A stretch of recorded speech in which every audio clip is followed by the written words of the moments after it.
Hello বন্ধুরা, সবাই কেমন আছেন? আশা করি সবাই ভালো আছেন। আমি অনেক ভালো আছি। তো চলুন আজকে আমি আপনাদেরকে একটি নতুন ভিডিও দেখাই। কয়দিন ধরে গরুর খ্যার নাই, কিছু নাই, কি টেনশনে আছি।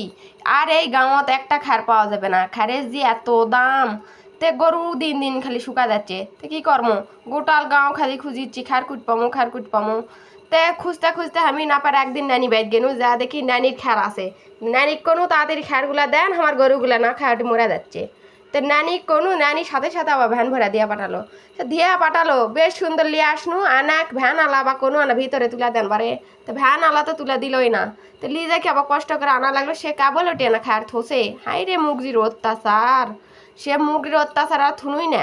তাড়াতাড়ি করে লিয়ে আসনু, আনা কুটি থমো ভাবতে ভাবতে ভাবনু বারে থুলে তো আরো মুগরি শেষ করবে। ইয়া আসা খালি গোলের কোনার ঠিপকা থুনু থুসি। আবার এদিকে গরু আবার কি করেছে, সিটা সুটা শেষ করেছে মনে হয় ঈদের দিনে খ্যার পায় না। আবার খ্যার আনা দিছি তো একে সমানে সিটা পালাইছে।